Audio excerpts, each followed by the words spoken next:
You are at the right show. Good evening. My name's Lindsay Cavett, and I'm a Los Angeles mother. You are here at Expressing Motherhood's live virtual show. We are kicking off our 13 years of sharing stories about motherhood this year. And we're continuing our theme, parenting and the pandemic. I've never done themes before, but felt that it was necessary for what we're living through. I am a Los Angeles mother. I have 3 kids. And welcome if this is your first time. Welcome back if you are a groupie. We love our groupies. Thank you so much for supporting these stories and these women during this especially difficult time. People are letting us know where you're from, so let us know where you're from. That's a silver lining of this, is to be able to have people watch the show from different cities and states. This show has no intermission, and it's going to run for a little over an hour. All of the bios from our performers can be found on our Instagram page. So please look there, as we want to keep the show going, so you can find out more information about our performers on Instagram. These women are creative. They have things going on, so support them. We'd love to see you tonight, wherever you're from. If you're comfortable, take a photo and then tag us on social media. If not, it's totally okay, I understand.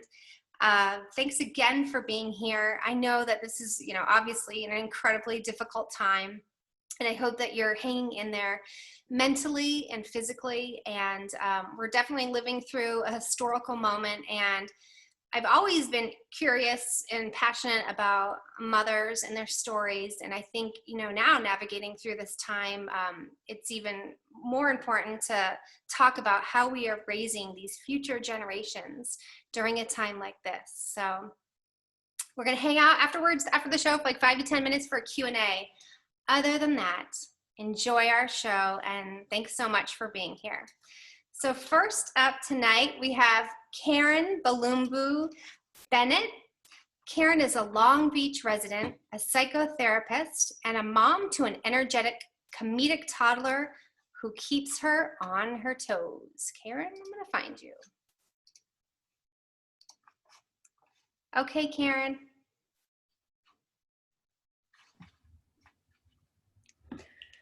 Pandemic, schmandemic. Oh, how I'm over it.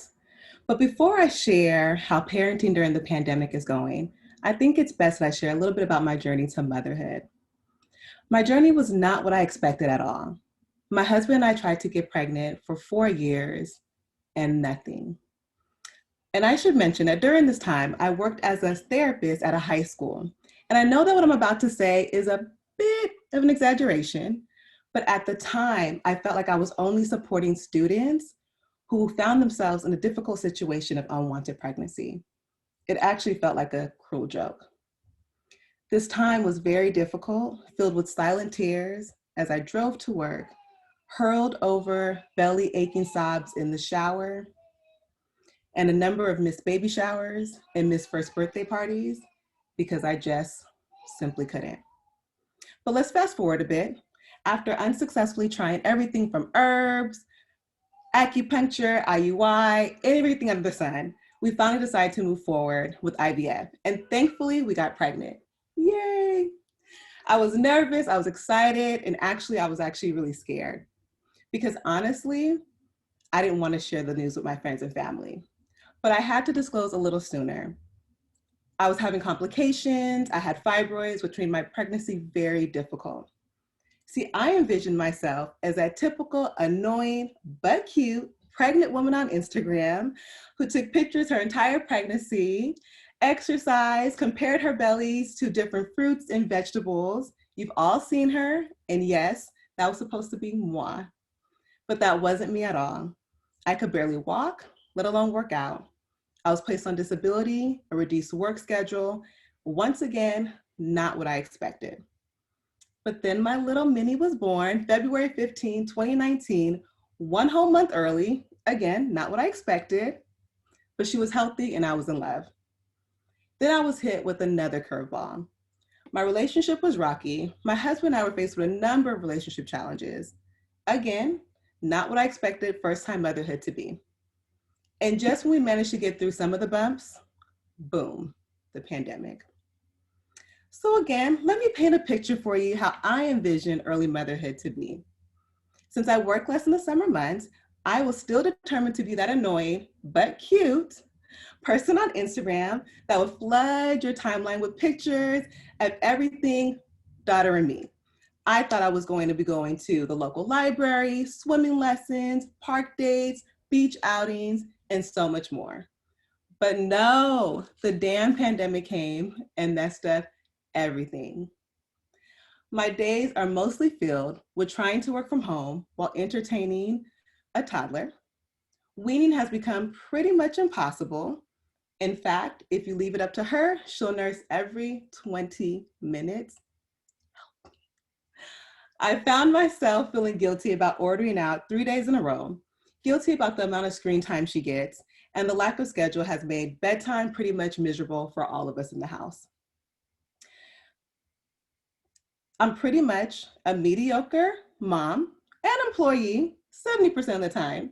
And don't feel bad for me. I'm actually very happy with that percentage. And the other 30% of the time, I think I'm excellent. See, what the pandemic has allowed me to do is to practice a whole lot more gratitude. Now, don't get me wrong, I honor my feelings, I allow myself to feel them. I'm still a therapist, but I also practice a lot more gratitude now. As tired as I am truly enjoying witnessing every one of my daughter's milestones. I get to have baby shark dance breaks in between Zoom calls. My client and I get to hear my baby yell, sing, I am Moana, in between therapy sessions. And I get lots of snuggles and baby kisses all day long. See, this unexpected journey is not what anyone would ask for. It's not what anyone prepared me for. It's definitely not what the movie showed me, but it's my journey. And today, I'm deciding to practice gratitude.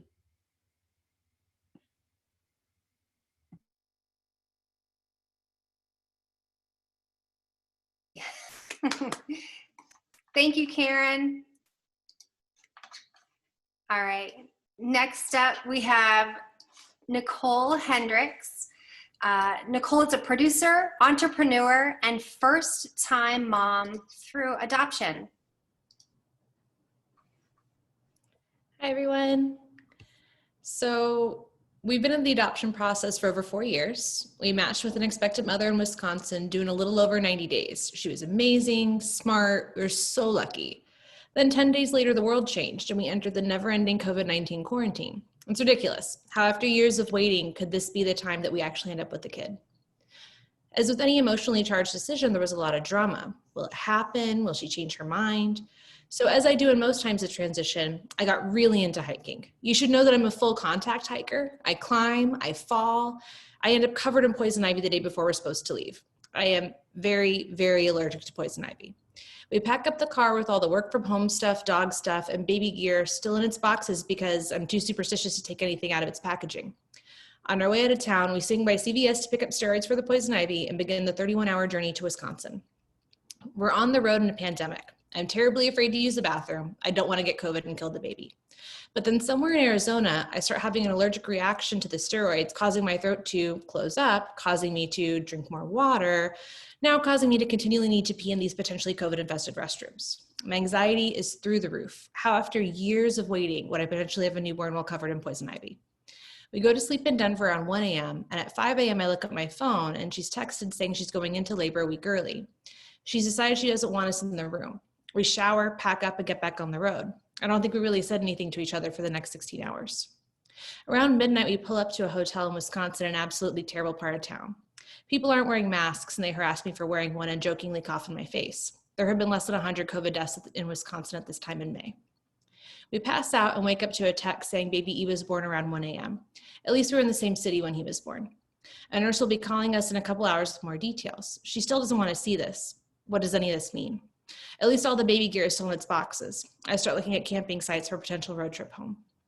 The nurse calls us. He is healthy, beautiful, perfect. Due to delivery complications, he'll be in the NICU for a couple of days, and due to COVID, there's no way we can visit. Somehow having COVID be the reason we can't see him makes things a little bit better. In Wisconsin, the parental rights are terminated 21 to 45 days after birth.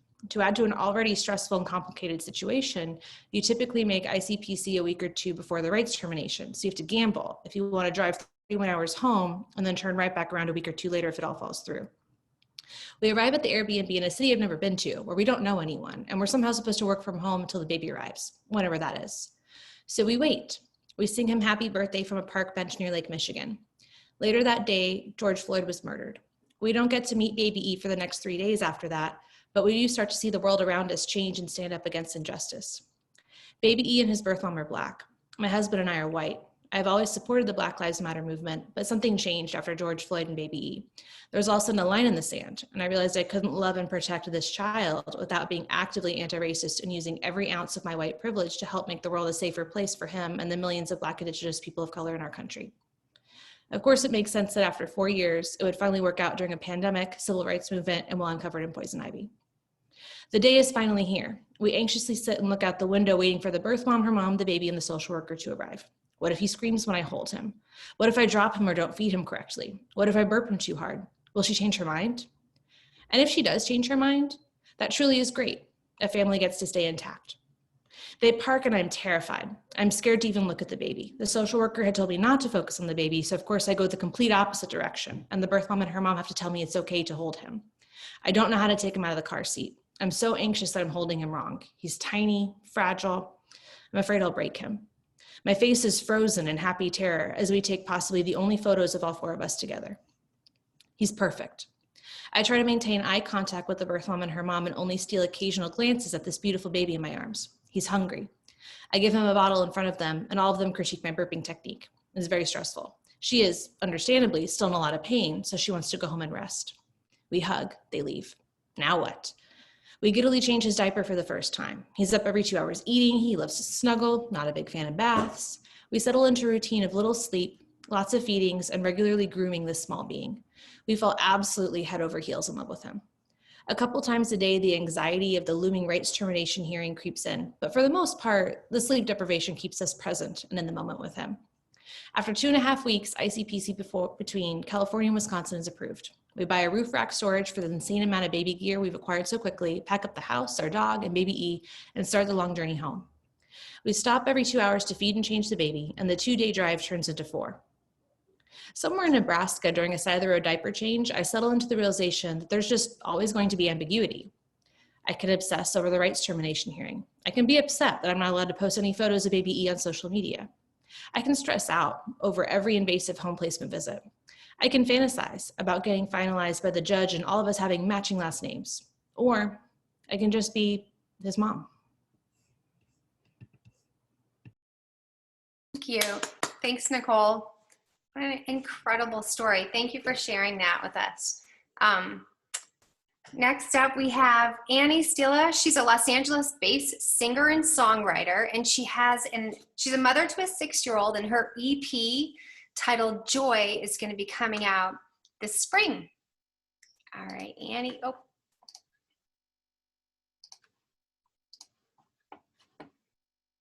Okay, Annie.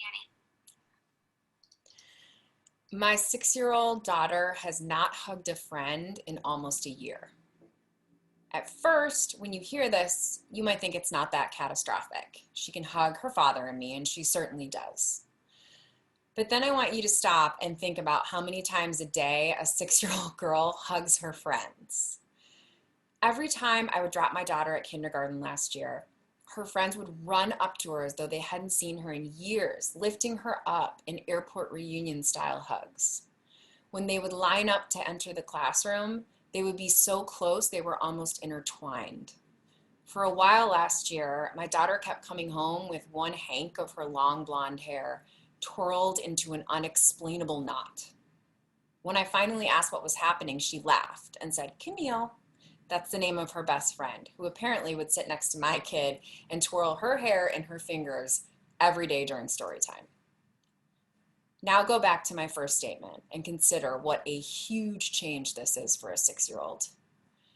As a parent, it is gut-wrenching to watch your kid live through a time this uncertain. But I can't change a world-altering pandemic. I can't even change my kid's reaction to it. Much like when she was a toddler and she would have those mind-bending tantrums, all I can do is be there. I can sit next to her while she rages and cries and worries like any reasonable human being is doing. So I'm trying to teach myself that being there is help enough. And the song is called Bad Guy.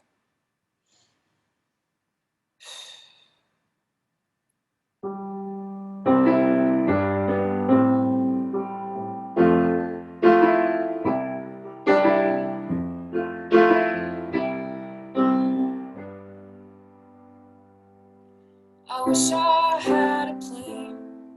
It would take us away, but there's nowhere to stay when a country's dying. Instead I fix your plate like I'm fixing mistakes, and there's not much to make of my trying.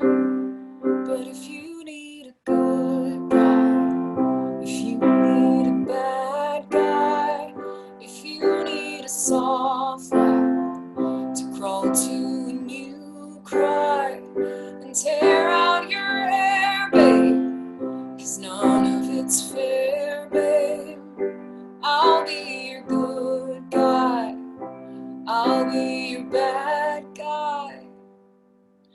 I wish I had a thanks for raising you here in the darkest years and the hardest days.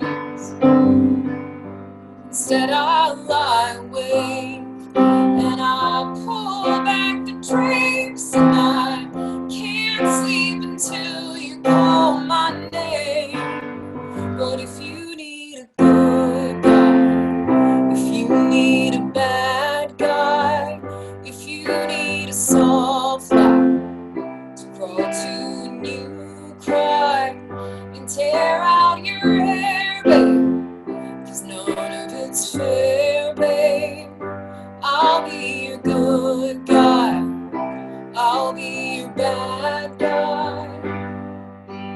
Ooh, it'll all get better, I swear it'll all get better. Keep your little light alive.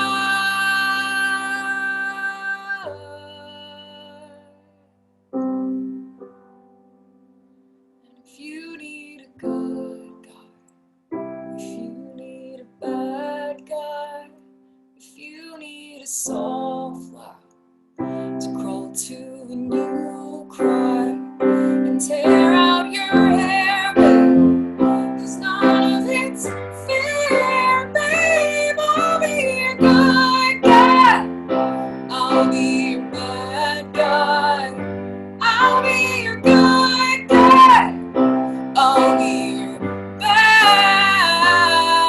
guy.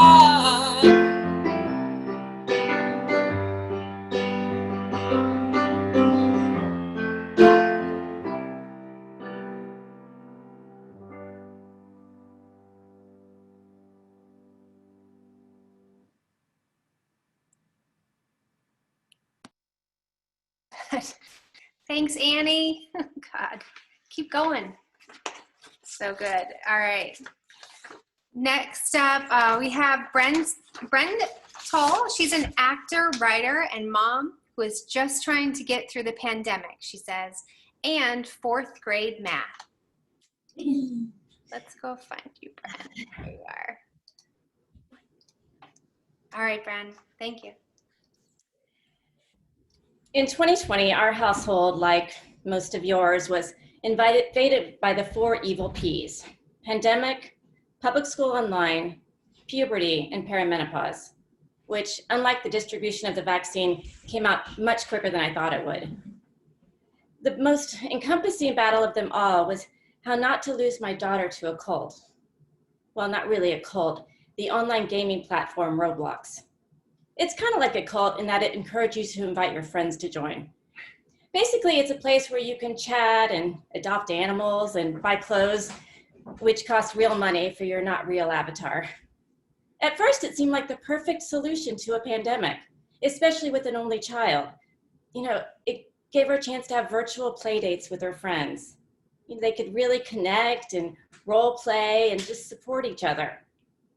But it's a real monkey's paw situation, because now from the moment she wakes up until the minute her head hits that pillow, her one goal for the day is to steal one of our 5 devices and get as much screen time as she can before I realize it's missing.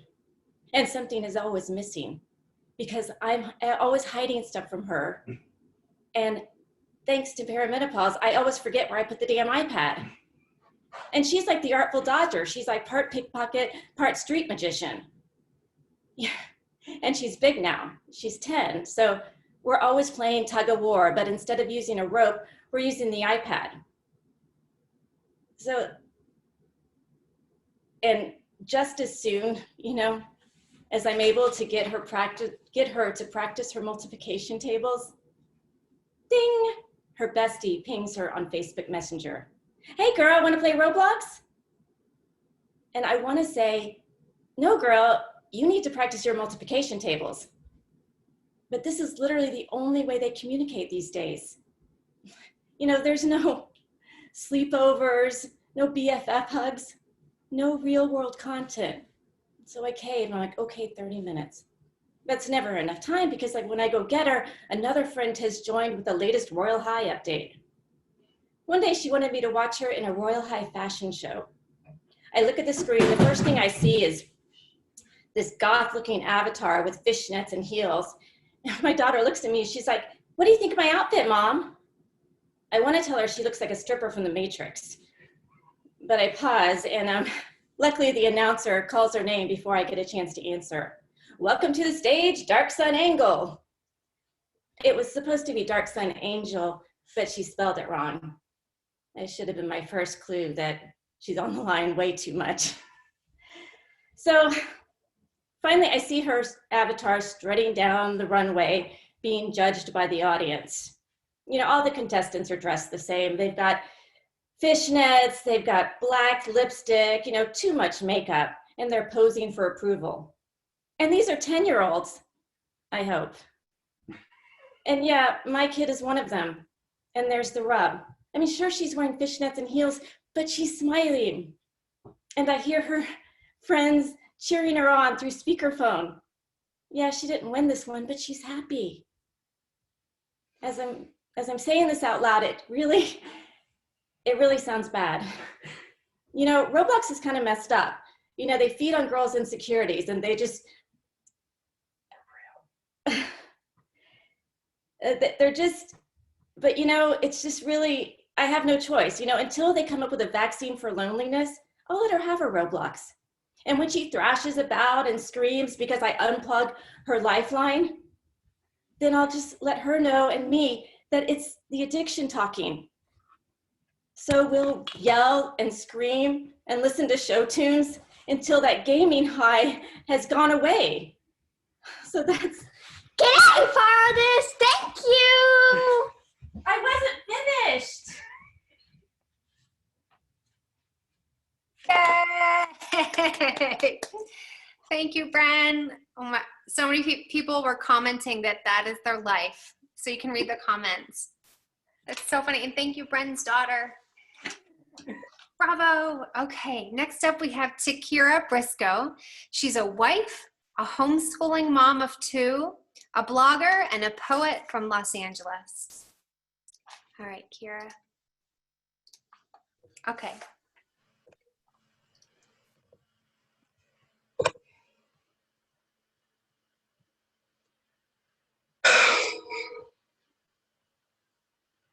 Empty streets, boarded stores, and tension-filled air. A week after George Floyd's death, driving down the street was like trying to wake from a long nightmare. You know, the ones where you're between consciousness and deep sleep, so you pinch yourself, try to roll over and get out of bed, anything to wake you from the terrible state that you're in. It was like that, but worse. Because unfortunately this time, I was as awake as the rest of the world. As I was driving down my neighborhood with my handsome, curly-haired 7-year-old son in the back seat, he was staring out the window, singing some random rock song he had heard. He turned to me and said, "Mom, is all of this because of the virus? And what's BLM stand for?" My mind rapidly goes through a mental Rolodex of age-appropriate responses. I pause and say, BLM stands for Black Lives Matter. It's hard enough to explain what a pandemic is and why he's been doing homeschool through a Zoom class for the last 2 months. But now I have to add to that the complexities of social unrest and the state of Black people in this country. I'm not ready. I thought I had more time before I had to darken his world with racism, hatred, and violence. But how long can I protect his innocence before that protection is counted as negligence? I guess time is a luxury I don't have. So I continue and say, Black Lives Matter movement has been happening for a while, but recently a man died and it sparked a lot of anger and hurt in people. So people are marching and protesting in the streets for justice. Now, some people who don't care anything about justice and are just mean are breaking into stores and robbing them. So that's why they're boarded up. Now, you and I both know that it is a very terrible and basic explanation for such a complex issue, but it's the best I had at the time. And just when I think I'm home free, he says, "Why are people so mad? And why did he die?" Why? Okay, how much time do I have? Where do I even start? Like, he's only 7. It's so much deeper than just George Floyd. I think to myself, I can't explain to him BLM without explaining civil rights movement, Jim Crow laws, and slavery. How do you express to a 7-year-old how tired you are and how you grieve your country, your people, and your history? I think to explain to him that as a Black man, some people may see him as a threat. In his life, he will be judged harsher than others. Even with his caramel complexion and silky hair, his skin will be too dark for some and maybe too smooth for others. I think to explain what happened to Tamir Rice and Trayvon Martin, Ahmaud Arbery, Breonna Taylor, I want to say, so when mommy yells at your white daddy for buying you toys that look too real, it's because some people will see your skin color before they ever see your innocence. I think to tell him, baby, your family, with your Black mom, your white dad, Filipino uncle, Dominican aunt, Korean uncle, it's not the norm. Most people don't have a family that lightly resembles a We Are the World poster. I think to tell them all these things, but I don't. Not yet. I do say, on May 25th, a match was lit. George Floyd's death was a spark that set everything off. It was as if we were all standing in a dry, isolated, socially distanced forest, and one man kneeled with just enough venom and hatred to set the world on fire. And people who were already angry and scared and frustrated became outraged. But these feelings of frustration and hopelessness are not new for Black people, your people. We have such an ugly and sordid past in this country that being mistreated, scared, and angry was more common for us. But there comes a time when every generation has had their moment to stand up in unity, continue to push us forward, and demand justice. This was one of our times. Fortunately, we had time today. He looks at me all beautiful and innocent like, and frowns and says, "I don't get it." I peer back at him through the rearview mirror and I say, "One day you will." And that's what mommy's afraid of.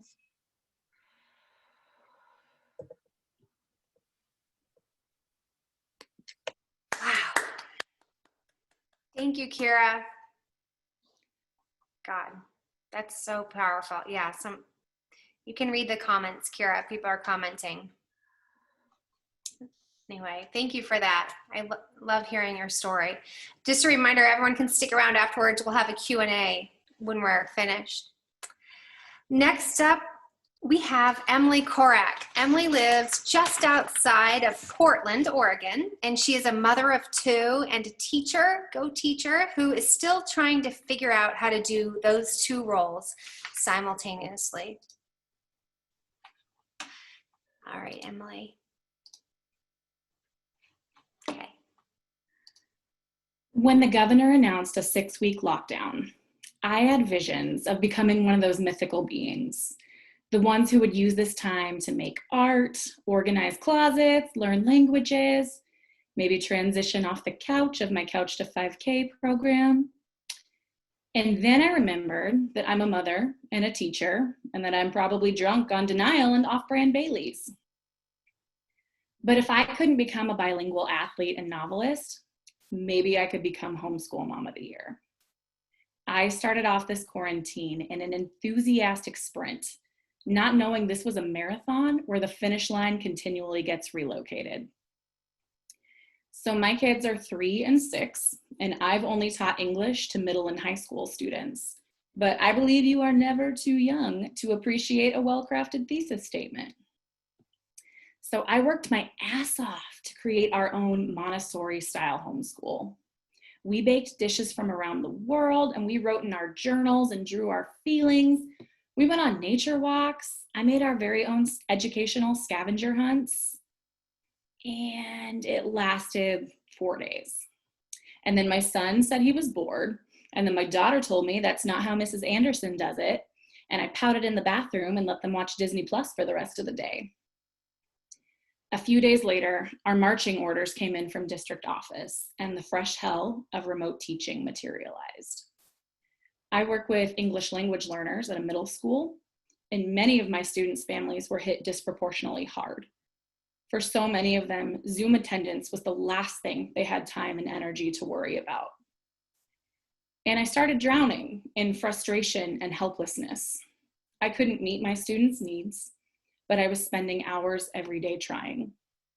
If kids were showing up at all, I was talking to muted black screens and longing for a time when they wouldn't shut up. I felt hopeless and defeated as my fellow teachers and I attempted to patch gaping wounds with princess-themed Band-Aids. When your kids come to our classroom, they become our kids too. And to watch them flail or disappear altogether keeps us up at night. In the best of times, educators are swimming upstream against a broken system. And in a global pandemic, there are no winners. But to add to the guilt, now I wasn't available to utilize one of my few skill sets to help my own kids with their education. I was torn and helping no one. So when 6 weeks of remote learning stretched until summer and then bled into the new school year, I recognized that I couldn't change a damn thing except my perspective. For my students, for my family, for my sanity, I'll do what I can do, and it might look really ugly. But this is the time to not just lower the bar, this is the time to fuck the bar altogether. So I've given up on the closets, and I've stopped signing up for Spanish lessons and online yoga classes I know I'm never gonna take. I've given up getting snacks for everyone all the time, so now my kids just stick their fingers in the peanut butter jar. I let the control freak in me take a step back and recognize that my husband is perfectly capable of handling school at home. I've started doing home visits, one student at a time, and invited some of our most struggling learners in for weekly help. There is only so much we can do right now. So is my kids' education the hands-on, touchy-feely, nature-loving sanctuary with me at the helm? No, it is not. Would my kids have lost interest in it anyway? Yeah, they would have. But I can also remind myself that what I'm teaching them outside the classroom is what I want them to learn the most. This is the year they learn they don't have to keep anything inside. They are allowed to be furious and heartbroken and let it out when they need to. This year they learned the beauty of innovation. This summer we traded airplane rides for magical road trips in hidden forests. Maybe we can't go trick-or-treating, but we can make our own piñatas. We can have the hard conversations about injustice and privilege and show up to march. And every time my kids are met with disappointment and they survive, they learn resilience. So yes, there are some days when my 3-year-old parades naked through my first grader's Zoom class, or my children scream at one another the moment I unmute myself. None of this looks the way I would have wanted it to. None of it. And then I remind myself, we're in a global pandemic. Fuck the bar. it is time to get a little ugly.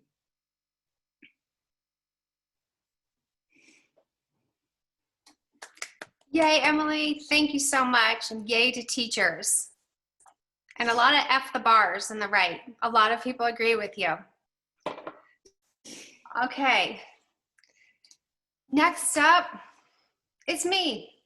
I'm going to share a story this time. So I'm going to jump right in. All right. The spoon hitting the bowl behind me is loud, and his slurping follows the clanging. Looking over my shoulder, I see that his facial hair is longer than it's been in a while, and he's standing. A celebration, as my husband had been laying in bed on one side in the same position in absolute misery for 5 weeks over Christmas, during a time when our hospitals were maxed out with COVID patients. Back surgery was just a little under 2 weeks ago now, thank God, except now he can walk, which means now he can come into the kitchen and he can follow me around if he wants to. While he was laying in bed in agony, I became a machine. 5 weeks, ICU at 0% sometimes, no room for him, no room for any mistakes. I became a cleaning, feeding, ordering food machine.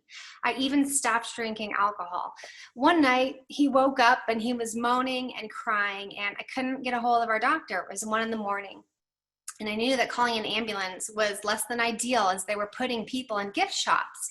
And I did not want to put him in a gift shop. So I took a Xanax. Oh, my stomach hurts. My daughter kept telling me, "Why are you on the phone so much?" She's 9. "I'm calling doctors, honey. It's fine. Quit school. I don't care. Everything's fine. Don't worry, honey." I let the house become somewhat of a G-rated fraternity home. She began staying up to midnight reading Harry Potter. My friends used to make fun of me. My kids used to go to bed at 6 o'clock. I was scrolling on Instagram and I saw one mom taking her kids out of the country, riding horses on a beach. The next weekend, she was skiing with her kids. And I thought, oh my God, we must be on different planets right now. My own kids had taken to staring out the window as a new sport. The greatest excitement has been coming from walking by themselves a few blocks and spying on the neighbor's cat, seeing what he's been up to. Determined to change my life permanently during this pandemic, I asked for an e-bike for my 44th birthday. I hate that I can't afford an e-bike. If it weren't for my husband, I feel so incredibly domesticated right now. I'm 44 and my metabolism has definitely moved away, probably to South America, leaving me. I order the e-bike and get excited looking for a new bike helmet. I have a whole look I'm going after. In between all of the nonstop demands of caring for my husband and 3 kids, I read the news and I start to panic, like panic attack panic. With no other adult to unleash my fears onto, I do something to calm myself down. I Google Brad Pitt. It's dumb, but I just do it. And I see him on vacation and he has his shirt off and he's in his bathing suit and he looks really good. Why does he still look so good at 57? And then I start to imagine how shocking it would be to see myself in a tabloid photo next to Brad Pitt in my bathing suit, which would definitely have to be a one piece, if not a wetsuit. And I could just see I'd become like a poster child for body positivity at 44, and the headlines, "Brad dates an everyday housewife." Suddenly feeling excited and delusional, I go into my bedroom where my bed-bound husband is, and I quietly say, and I say it quietly because he literally told me that when I walked in, his pain elevated. I say, I have this vision that I'm riding my new e-bike and Brad Pitt drives by on his motorcycle and basically asks me out. I mean, we both live in LA, so it's not totally out of the realm of possibility. But my husband's tired face, literally unable to move, just kind of smiles and his eyeballs move towards me and he says, "That sounds like a really good plan." And I know how lucky I am to have him, and I think, we're gonna get through this, maybe. And scene, okay. Thanks, guys. All right, next up, we have Ellen. Ellen lives in Los Feliz with her husband and 9-year-old son, and she says she's excited to be a part of the show. We are excited to have her. Thanks, Ellen.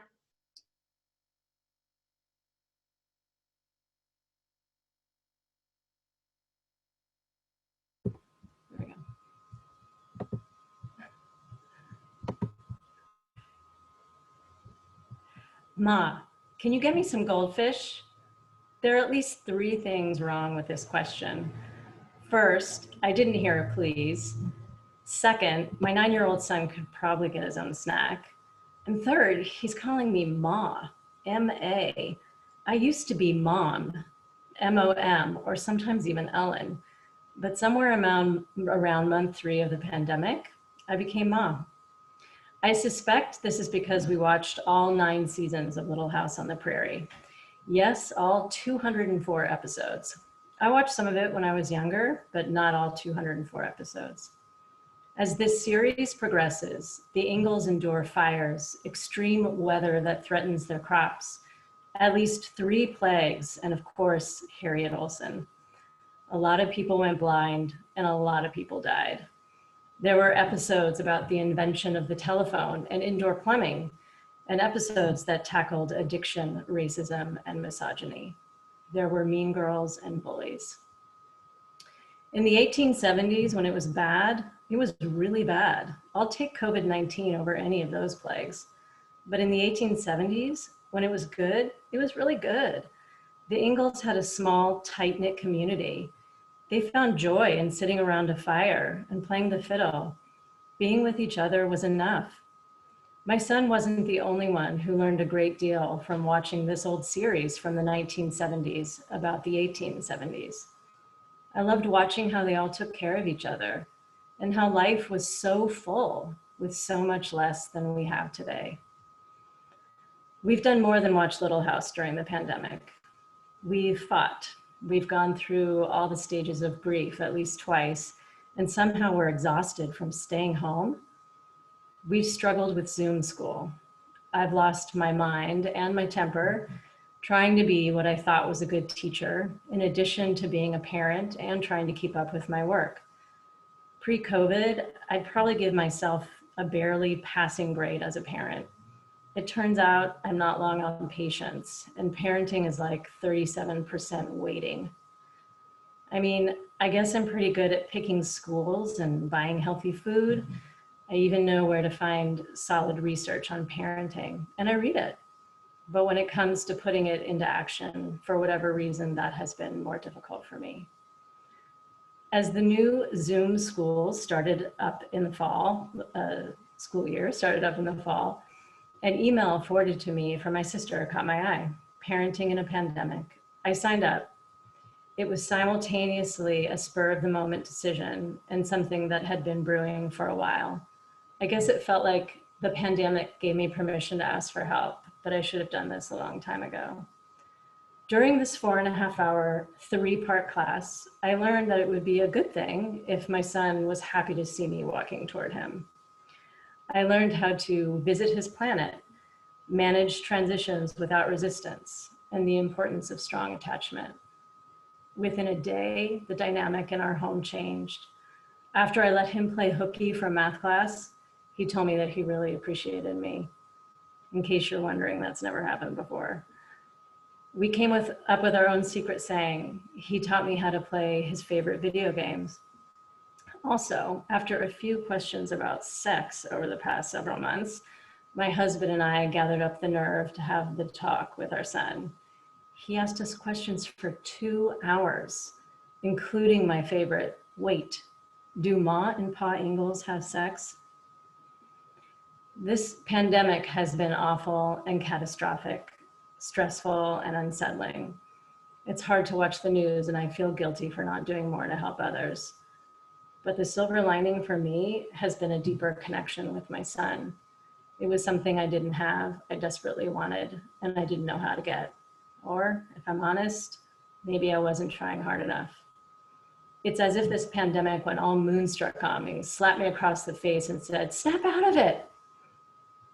While Little House deserves most of the credit for my son calling me Ma, I do also feel like I have earned a tiny bit of the strange and homespun title change.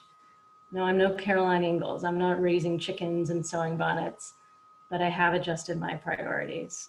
I'm working hard to be a better listener, and I'm learning to trust and more fully appreciate the people in my own little house. That's so beautiful. Thank you, Ellen. A lot of people are watching Little House, and you're very brave to have the talk. Haven't done that. All right. Next up, we have Stacey Burrows. She is one half of the musical comedy duo Mommy Tonk. She is a singer-songwriter and mom of 2 boys in Topanga Canyon. Let me get her. Hi, Stace. Hey there. You guys hear me okay? Yep. Fantastic. You ready? Got a little song for you. My shrink said, set some achievable goals. List the things you really want to do. Yeah, it's time for a brand new, fresh start. Tell me, honey, what do you want to improve? So I took pen to paper and wrote down my list. I set my mantra, no goal did I miss. Thought long and hard about what I was gonna try. Made the choice right there and then to go dry. It's gonna be a dry January. It's so hard, but it's so damn necessary. Got all this booze staring at me, I gotta work my way through it. Nobody else is gonna do it. It's gonna be a dry January. Well, there's nothing I can't do if I set my mind to it. Yeah, if I say that I'm gonna, then you bet I'm gonna do it now. Some of y'all get halfway and just say screw it, but not me. No, not me. Well, I've cried all the tears I'm gonna cry. Well, I've never felt so giddy in my whole damn life. Well, they said it couldn't be done, but it was worth a try. Yeah, drank down those bottles till they were bone dry. It was a dry January. It was hard, but it was so necessary. Had all that booze staring at me, I had to work my way through it. Nobody else was gonna do it. It was a dry January. Oh shit, looks like I missed a spot. All right, it's gonna be dry now. Thank you guys. Delish. Yay. Thank you, Stacy. So funny. Okay, next up is Kristen Downs. Kristen is a no-holds-barred clandestine mom of 4 and former CIA agent who enjoys sharing her unclassified adventures of courage and insanity from Portland, Oregon. There you go.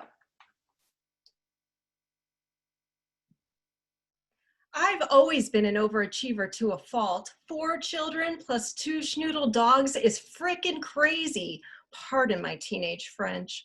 If the ghost of Christmas future had projected my life, online schooling, 4 kids, and COVID quarantine, I'd surely have rethunk those Cancun vacations with my husband, where one more all-inclusive drink made another powdery sweet baby sound easy. Damn if I'm not cursed by overshooting my goals.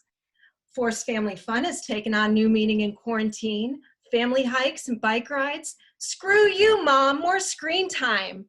Plus, parenting online school is borderline insanity. Mom school? Who am I kidding?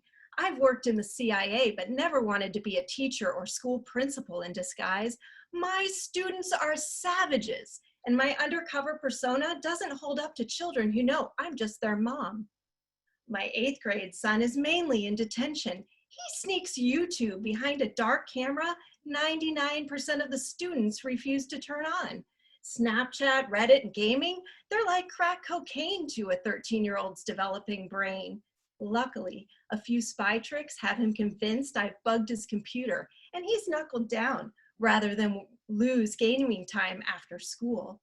Did I mention he grew a boil on his leg from too much Xbox couch time? Meanwhile, my 10-year-old fifth grader, sitting within earshot of his bro, parrots his behavior, missing out on childhood innocence and fast-forwarding right into teenage rage. My 15-year-old sophomore's holed up in his bedroom on a computer he recently built. Curtains drawn closed, his room smells like teen spirit hard at work. His social life consists of a gaming headset, and I worry about his lack of exercise short of going downstairs to the fridge. Finally, I have my 17-year-old daughter to thank for preparing me for college. Nothing screams teenage separation like COVID quarantine. My good morning, hun, is a risk I take each day, praying she doesn't volcanically erupt from all the pressure. As if pouring salt in an open wound, editing college essays ranks right up there with delivering an 8-pound, 12-ounce baby without drugs. I could hardly convince my own vagina to relax, let alone my teenage daughter while reading my edits. Parenting online school is bonkers.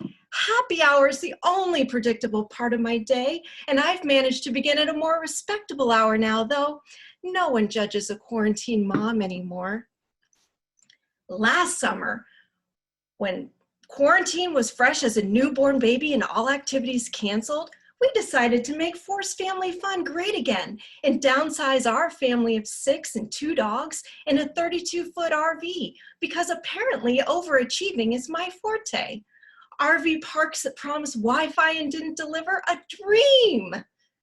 Less screen time, more family time, COVID contained in an oversized tin can with its own shitter and shower on wheels.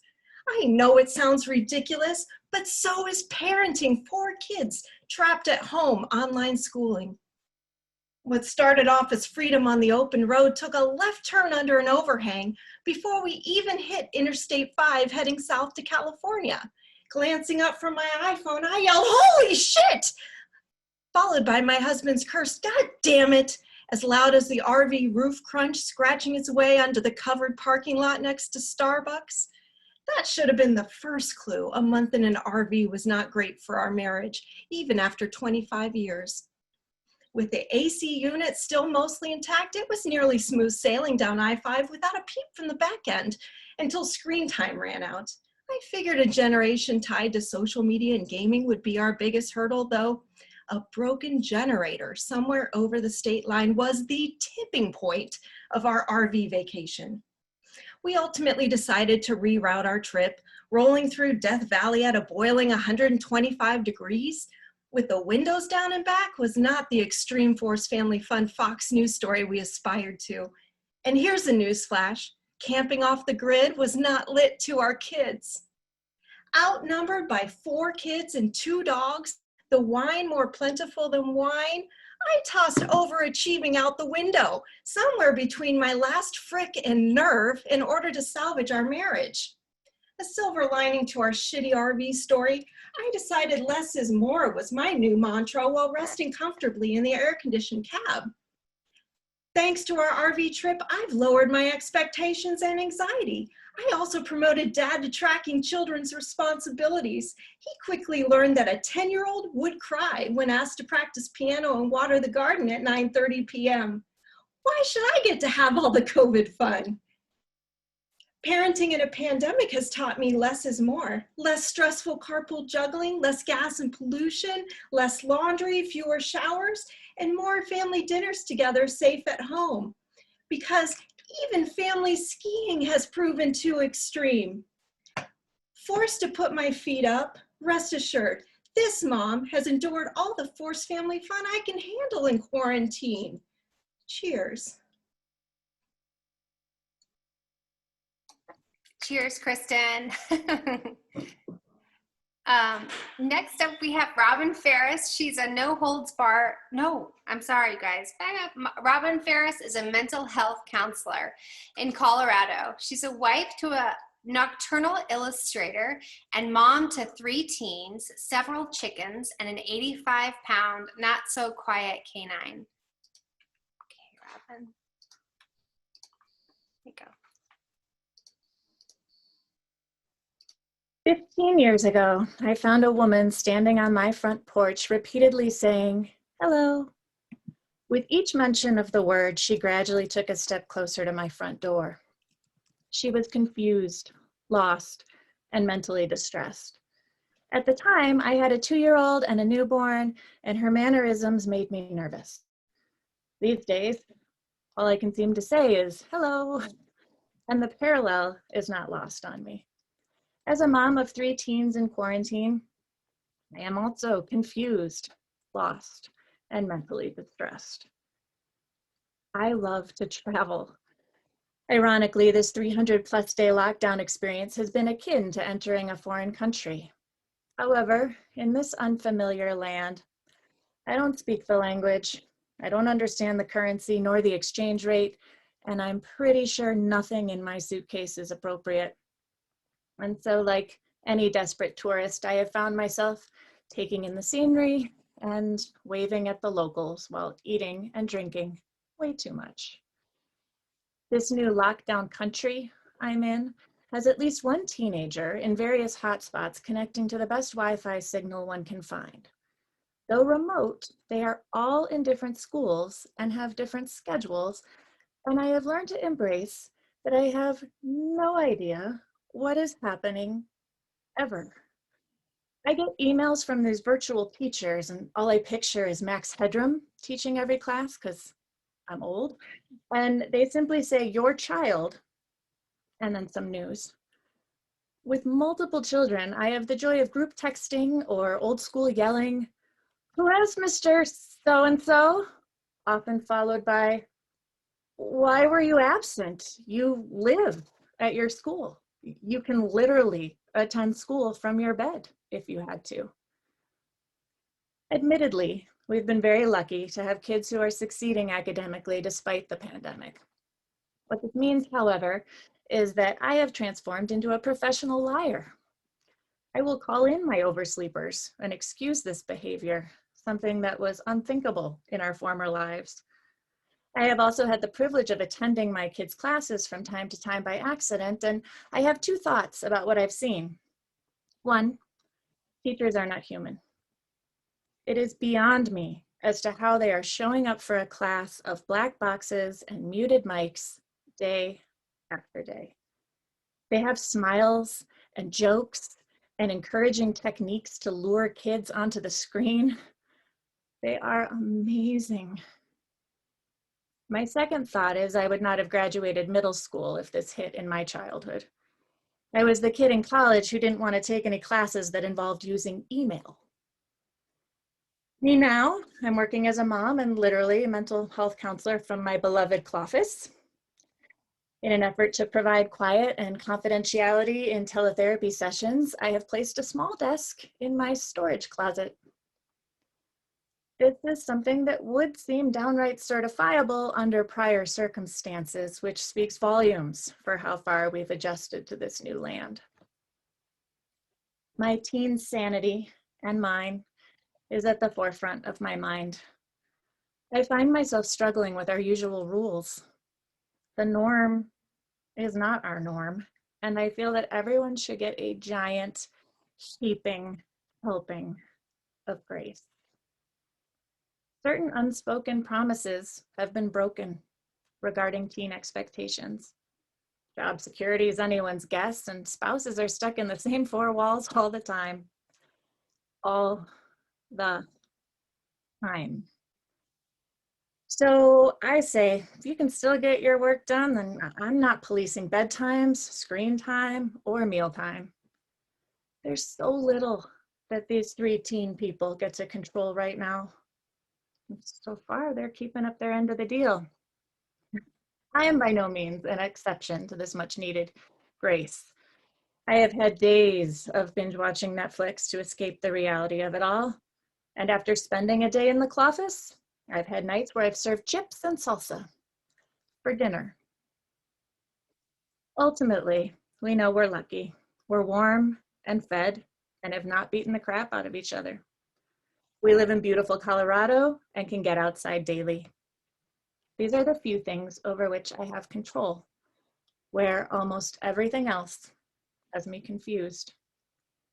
We are humans, raising humans, being denied in-person expression, and it's confusing.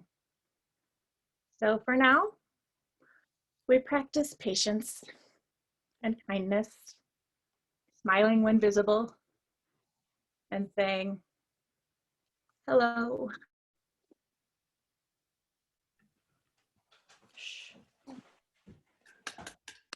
Thank you, Robin. We have Karen McHugh up. Karen, back in March, lost all of her business, along with 10 million other live event professionals. So she focused on her family, who were all living at home during the pandemic. Her house was full and noisy, but her own life felt empty and quiet, so she returned to writing to fill up the silent spaces. Okay, Karen. Her green eyes followed me as I paced the hospital room.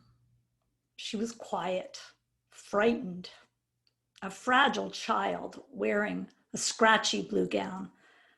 Her tousled blonde hair and pale face peeked out above the sheets. The large bed swallowed her tiny frame. "I'm cold," she said in a thin voice, afraid to admit this because I begged her to bring a sweater from home. "When will you learn to listen to your mother?" I chided her, mimicking that sing-song voice I'd heard for years. But I wasn't her mother. She was mine. When she nodded off, I watched over her protectively. She looked so peaceful, despite the pain in her broken hip. I thought about the many nights I stared at my own children while they slept. So here I am. I've become that statistic. At my age, my mother was already a grandmother. My children had their great-grandmother. But we are the women who waited to have children. We're still mothering in middle age, worrying and caretaking at both ends of our family, the sandwich generation. I thought I'd reached the end of my mothering journey. 3 adult children, 2 already grown and working, and our youngest headed off to college. I mean, I'd started congratulating myself for reaching the finish line. We were trying out the words empty nesters with friends and family. It rolled around our mouths pretty well. I mean, we weren't ready for around the world cruises, but we could see our future in the distance. My husband had already started planning his back nine, adding teaching to his entertainment industry resume. I was working in production and ready to search for a full-time gig. Then in March, the pandemic sailed away with all of those dreams. Both of us watched work and money dry up. People we know got sick, some died. The house became our ship of safety. We huddled together as our lives tilted sideways. We were bailing and pouring out bad news daily. It was up to us, the parents, to keep everyone afloat. I told them, this will make us resilient. When grocery stores had limited supplies, I told them, remember, our family rationed during World War II. We reduced food waste. We grew a garden like everybody else. When George Floyd was murdered, I told them, remember the ways our family helped create change in the civil rights era. We supported Black Lives Matter and the kids protested, and we all began to unlearn our own racism. And when the political theater of the election escalated, I told them, remember, your vote matters. Their great-grandmother lived long enough to vote for a woman. We all worked to become better activists. When people in our community were suffering, we tried to help. Every day, I reminded myself and them of our abundance, our privilege.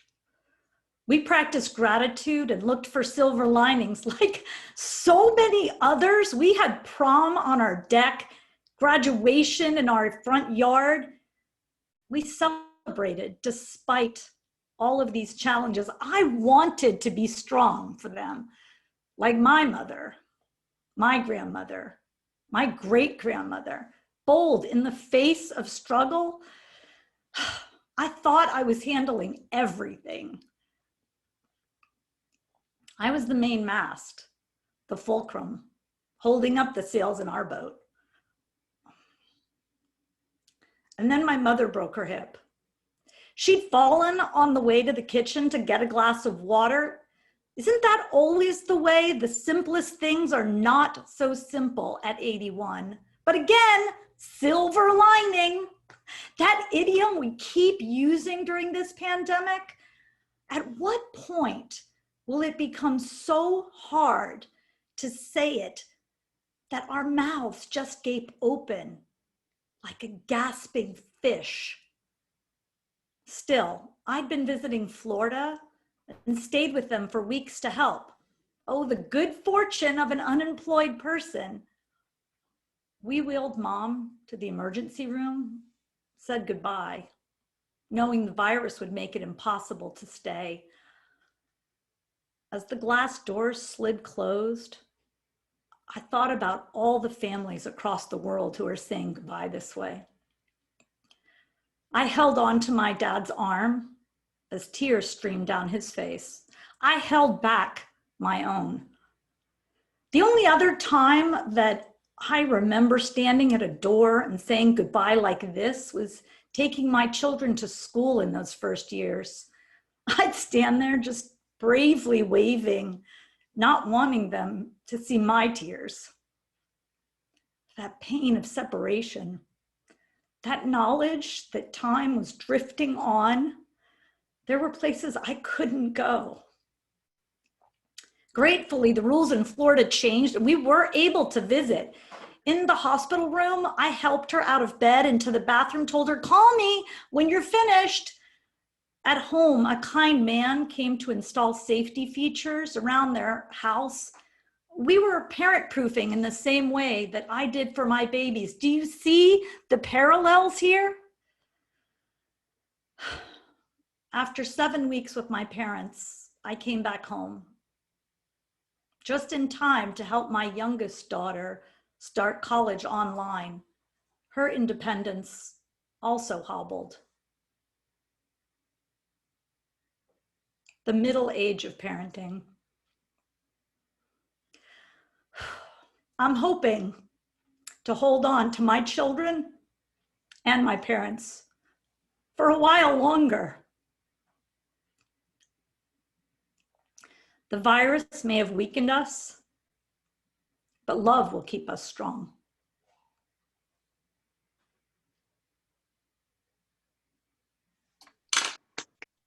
Thanks, Karen.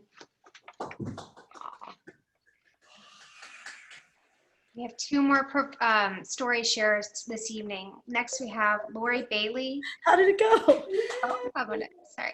Lori Bailey was in one of our first shows over a decade ago in Venice, and she's an actor turned photographer who lives in Santa Barbara.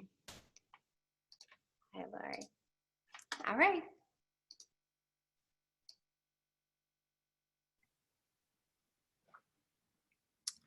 My 12-year-old daughter is really into dystopian literature. I mean, she started with Hunger Games and Divergent and then moved on to the entire canon of young adult end of the world books until COVID hit, which was rather ironic, when she said, Mom, these books are all the same. There's always like a quirky, not quite beautiful girl who's the chosen one, who is also possibly a secret princess and maybe a twin, and she has to go on a quest to defeat an evil dictator. So I explained how all stories are really the same basic myths, and about Joseph Campbell and how we are all the reluctant hero thrust on a journey to learn something profound about life. And she paused and said, hey, the money you would have spent on summer camps, can you just give me that for my Roblox addiction? And then I thought about our current dystopian reality. I mean, we didn't choose this, none of us, and yet here we are. We are all that reluctant hero making our way, looking for our COVID superpower, you know, something that initially made us feel scared or weak or crazy, but will make us stronger in the end.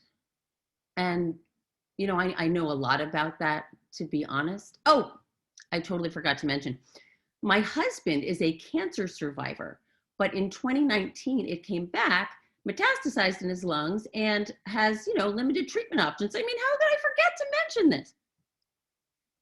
So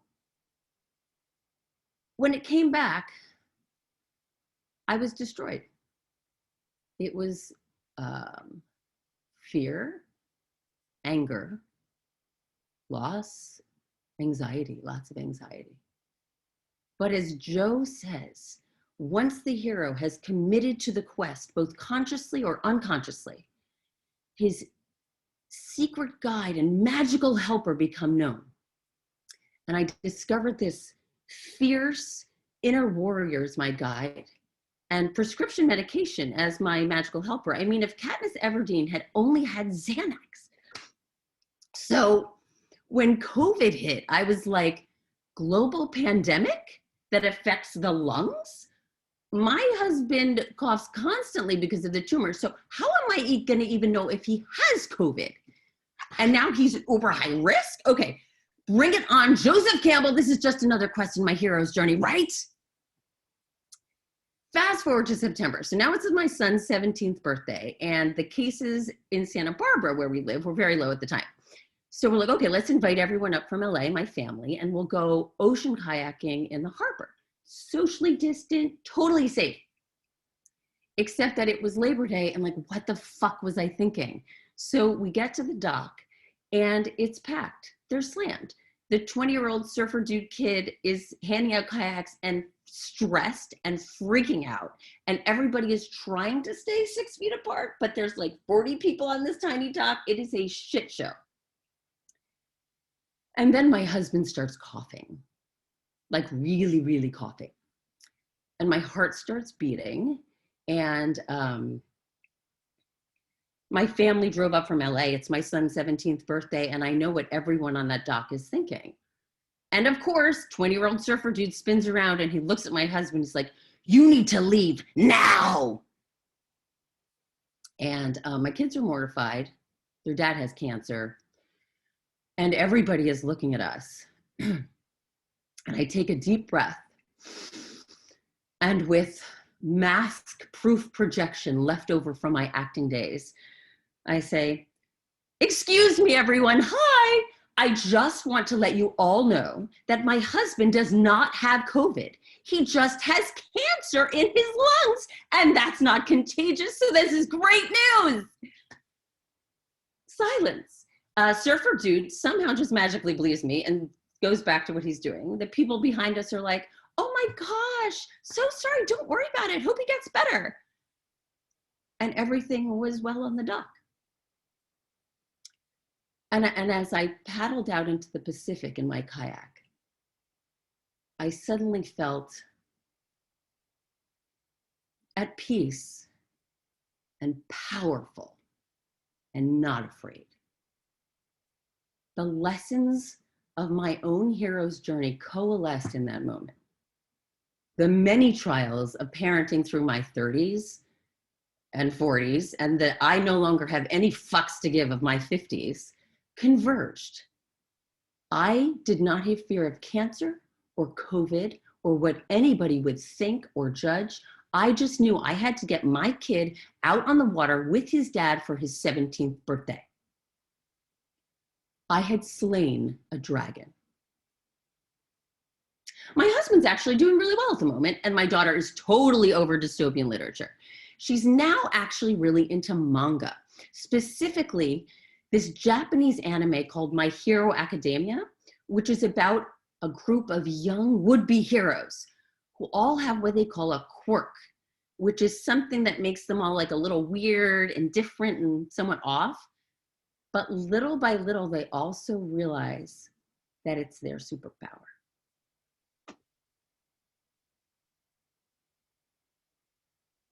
Hey, Lori. Beautiful. Thank you, Lori.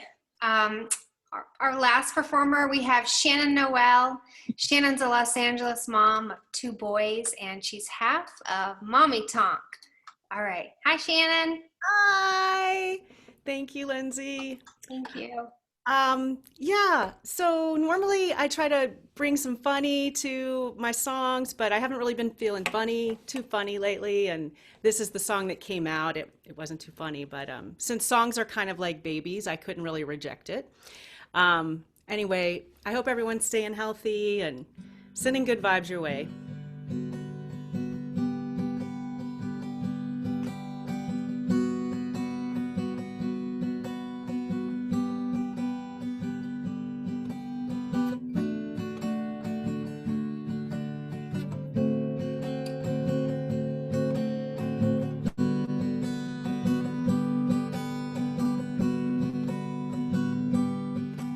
My mind is like a windmill in a Santa Ana wind. Got a million thoughts inside me and the spinning never ends. I stare into the treetop from our window on the hill. My mind keeps on a-twisting, but my body, it lays still. Gotta hurry to the market, park the car and wait in line.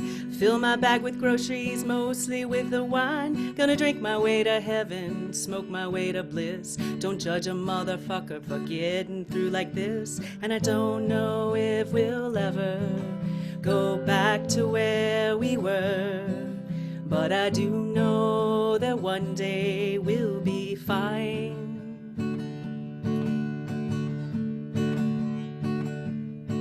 I watch my babies as they grow another day behind the mask. I know these days together are fleeting, they won't last. I ease up on the reins and I let them take the lead.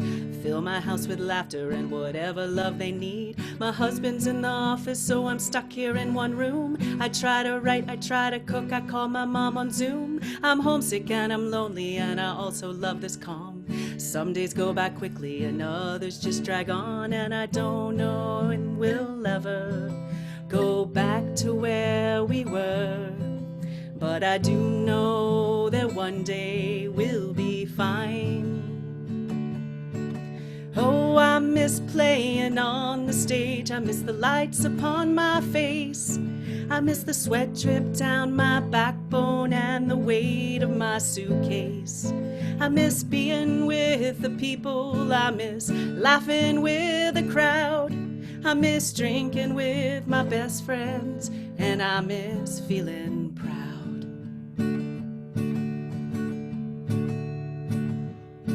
Yes, I'm grateful and I'm happy and I know I've got it good. Don't mean I don't go crazy up in my neighborhood. I'm pacing back and forth and I'm staring at the wall. Got a list of things to do and a bunch of folks to call. The work is dry, the money's tight, sometimes I wanna quit. I see my own reflection and I'm kinda over it. I pull up on my bootstraps and I force myself to stand. I take a teeny step and I do the best I can. 'Cause I don't know if we'll ever go back to where we were, but I do know that one day we'll be fine.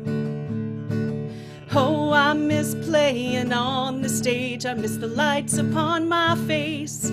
I miss the sweat drip down my backbone and the weight of my suitcase. I miss being with the people. I miss laughing with the crowd. I miss drinking with my best friends, and I miss feeling proud. And I don't know if we'll ever go back to where we were, but I do know that one one day we'll be fine. Thank you.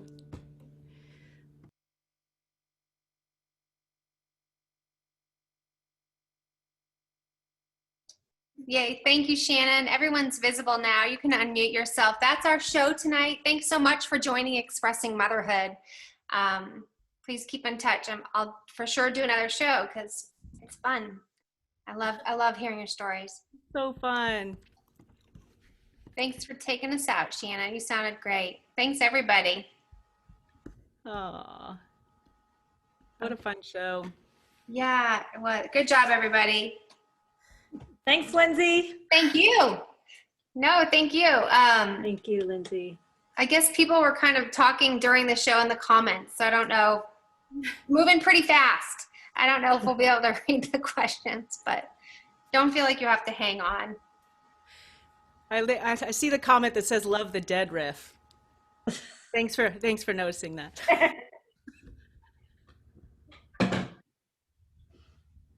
All right. Well, thanks, you guys. I'm going to take one quick photo, and then we can hop off. Thank you so much. Okay, ready? 1, 2, 3. Yay! Got it. Okay. I think that's it. Can we go back and read all the comments, Lindsay? I don't think they save, do they? No. Well, is it possible not to log off yet so we can scroll or no? Oh, yeah. We'll save to a text file that should get sent to you or saved to Zoom. Usually, it'll save to Zoom in a text file that you can download and send it off. Okay. Thank you. Thanks, Gary. Of course. Voice from beyond. Yeah. All of the names are on Instagram. Somebody was asking. Yeah, I've posted each photo and their bio on Instagram. So everybody's up there. Yeah. Anyway. Cute. Okay, you guys keep in touch. Don't feel like you have to hang around. But and if you ever have a project coming up that you want me to post about, I'm happy to. So just keep in touch. And thank you so much. Bye, guys. Bye, everyone. Bye, everyone. Thank you. So nice being with you, ladies. Thank I wish we could hug in person. Bye. Bye, everyone. Good night. Good night. Good night, everybody. You know I'm not getting off till the I know day. you're not. My kid's on Roblox, so. Oh my God, your piece is so funny. So good. I did my time on. Yeah. Lindsay, I loved your piece too. Oh It God, was so thanks. funny. It was some fluff, but that's okay. It was great. Thank you. Thank It you. was so good, Lindsay. It was so funny. Thanks. I was crying after the song, trying to go on. Jeff was like, "Don't cry," because I was crying with, I forgot her name. I'm sorry. Annie. Oh. Annie's song. I was like, I know. Annie's so Same. yeah. I think I was looking at you, Emily, and I was like, she's making me cry more. Such a beautiful song. Annie's so talented. I hope it's on her album. Right? She has an album coming out. When is her album? It's coming out this year, right? Yeah, it's going to come out, I think, this spring or summer. I think it's just hard because of COVID. I don't know how albums work. Yeah. I hope she'll do a concert where we can all watch. Yeah. I would definitely pay for that. Like Me too. I think she has. I think she does. I feel like she even did one in the middle of her neighborhood, rolled her piano out and did it safely for her neighbors. Oh, really? That's nice. I think. Yeah, if she did one for sure. I mean, I get sucked in. I'd watch her. Yeah. Oh, yeah. for sure. Yeah. It's so heartfelt. Yeah, absolutely. And her voice is just so good. I know. I'm gonna head out. Thank you so much. Bye, Ellen. Okay, I'm gonna head out. Bye. So, night, you guys. Good night, everybody. Thank you so